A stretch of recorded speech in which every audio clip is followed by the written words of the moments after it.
Joe Garagiola passed away in the past month, and Vin Scully, his partner during the 1980s when I was growing up and fell in love with baseball, is retiring at the end of the season.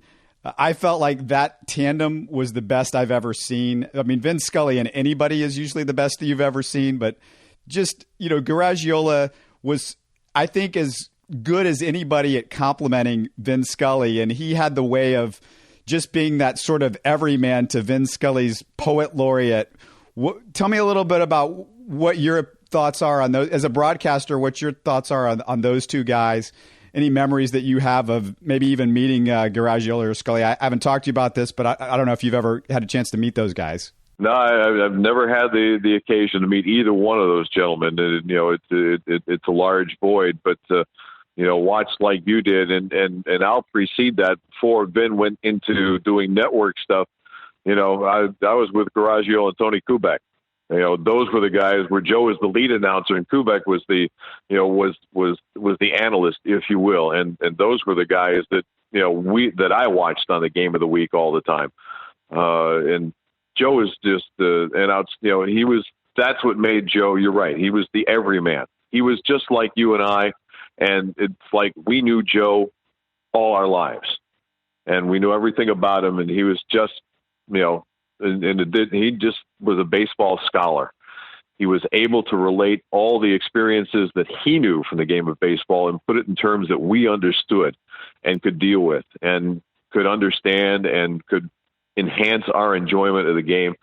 And a legendary figure, to say the very least. And then when you talk about Vin Scully, well, there's baseball announcers, and then there's Vin Scully, and he's so far above the rest that it's not even worth trying to comment on. He's the fact that he's gone 60 plus years and has not lost his fastball.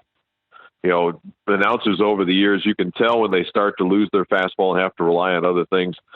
Vin hasn't lost his fastball, and that's the amazing part about Vin Scully is that he's as brilliant to listen to now as he was back in the 50s and 60s when he started his career with the Dodgers in Brooklyn and then moved to Los Angeles.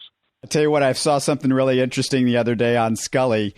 He said that when he went to the Brooklyn Dodgers 1955 championship, I guess, parade or celebration, it might have been the day of the championship, his date was a woman named Joan Gans. She would later create Sesame Street. So that's a story that I had.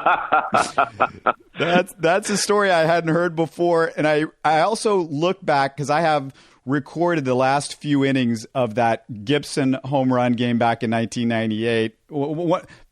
Absolutely the best moment I've ever seen in my lifetime watching baseball was that entire sequence and how that game played out. And it was just an amazing thing.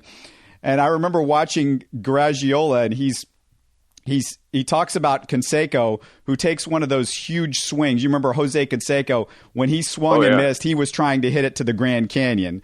And sure. And he took one of those huge swings, and they were showing the replay, this slow motion instant replay, and Garagiola described it. He said that's one of those swings as a catcher that just sucks the mask right off your face.